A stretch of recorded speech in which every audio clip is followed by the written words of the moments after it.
Hi, my name is Chris Fulmer, and I'm the director of the brand Auditors. And today we're going to talk about the brand audit process. This is specifically the process we use when we work with clients. So we're going to break down the brand audit process in this video and how we use it to help companies fix several issues. Marketing, of course, is one of the main. It's really the focus of the audit, but it also is much more than that, and we're going to look at that in this video. Okay, let's take a look at why you might need a brand audit. You might need a brand audit if you've hit a growth plateau in your current market. A lot of times companies, and we see this often, companies are very successful in their market for a long time, and then one day things slow down.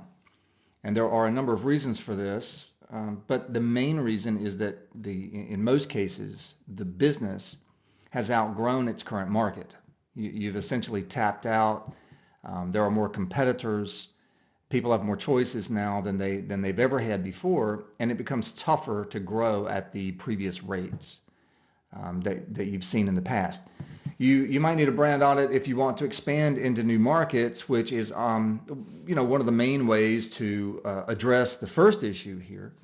A lot of companies decide to expand when they need more growth and they've tapped out their initial market. Another reason that you might need a brand audit is if competitors are outpacing you, even though your product is superior.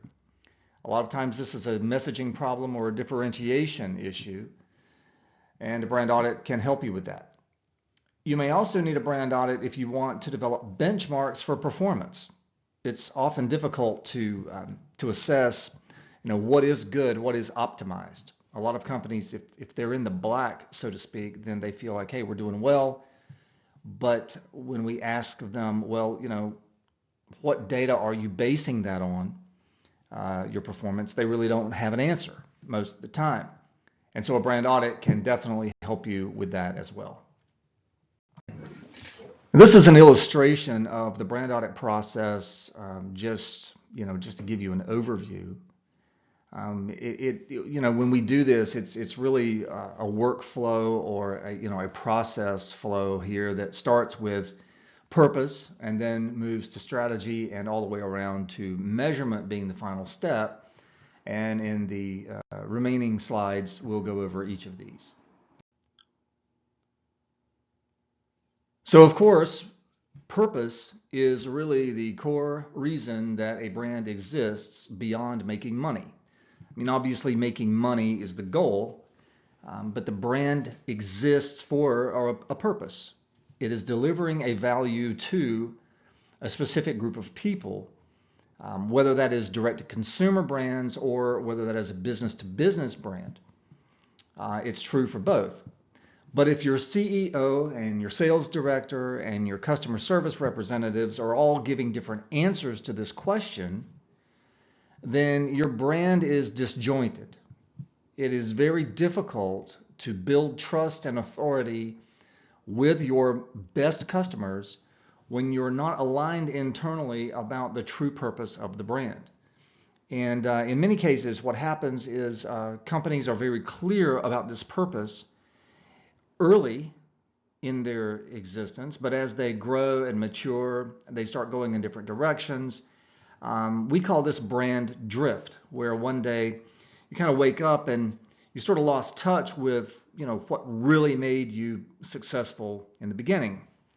And we see this happen to small companies, and we see this happen to mega brands all the time.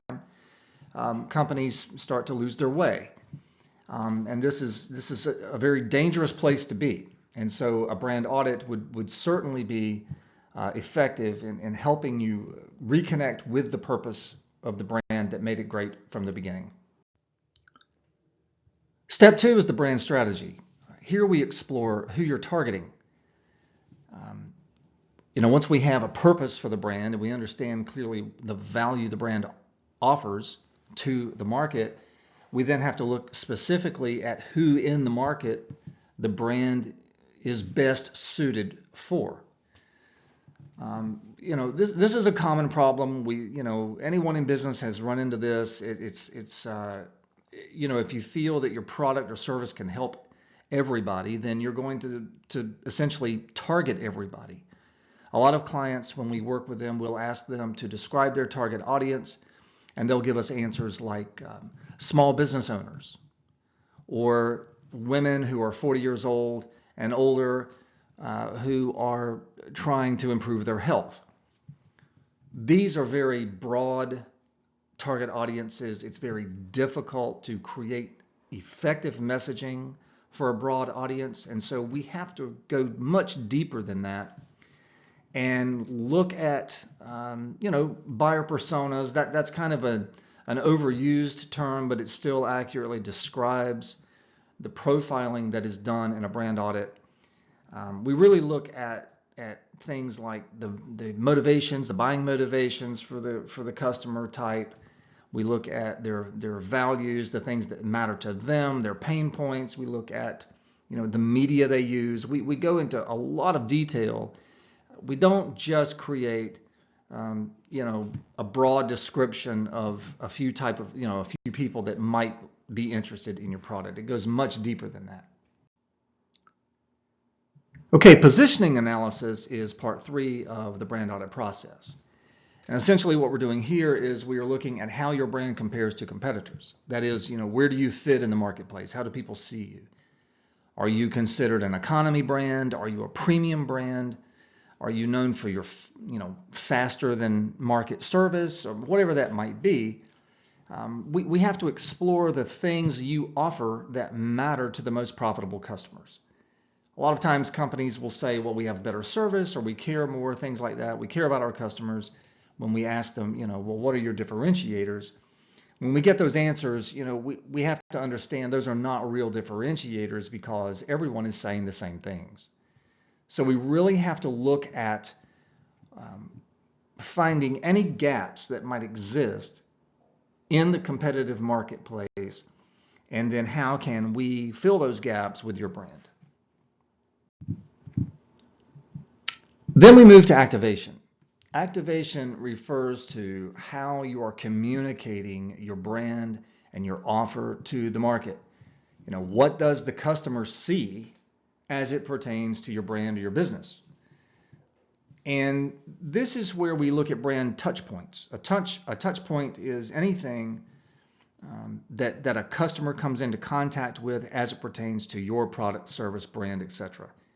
It could be your website, it could be a brochure, it could be a social media post, it could be a paid advertisement, it could be a directory listing. It just goes on and on. Anything that is out there, that is put out there to connect with someone in your target market, that is a brand touch point.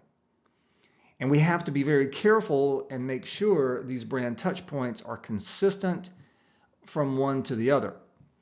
So, a real simple example of a problem with a touch point would be when the sales team makes a promise to the customer and then the customer buys and they are turned over to the customer service department, and then the customer service department can't deliver on the promises the sales team made. And this happens all the time.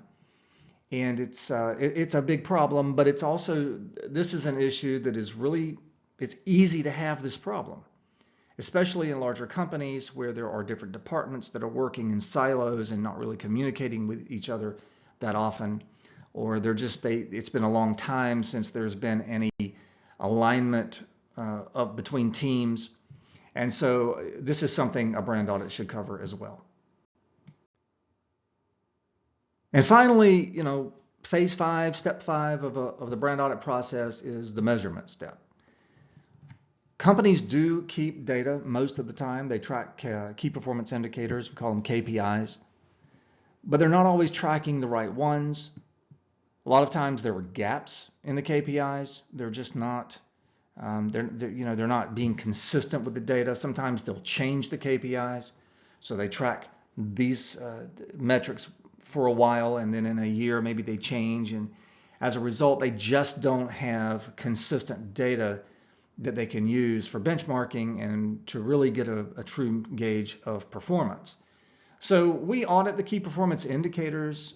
We try to steer clear of vanity metrics. I understand a lot of people feel that vanity metrics are an indirect, they're indirectly important, and that's true. But we always work out to those. We don't start with those. We look at things like cost of customer, the acquisition cost of each customer, the lifetime value of each customer. It's very important to put a practical, consistent measurement process in place because you must be able to measure the impact of your brand activity on the bottom line. Otherwise, you're not going to, you're going to continue to struggle with getting a handle on, how well you really are performing in the marketplace. So we've covered a lot of ground in a short time. This was meant to just be an overview of the brand audit process, a recap. We look at the five stages. We've got purpose, which is about getting everyone within the brand itself aligned and on the same page. Then we examine the strategy. That is, who is the target audience? What is the plan for reaching the target audience? Phase 3 of the audit process is the positioning of your brand, how you compare to competitors, how do customers see you compared to competitors. Number 4 is activation, which is brand touch points and the consistency of those touch points. And then finally, your key performance indicators as they pertain to return on investment. That's the measurement step. So if any of this resonates with you at all, I would encourage you to reach out to me personally at you can email me at info@brandauditors.com, or you can visit our website to learn more about us and about me at brandauditors.com. Okay, thanks, and see you next time.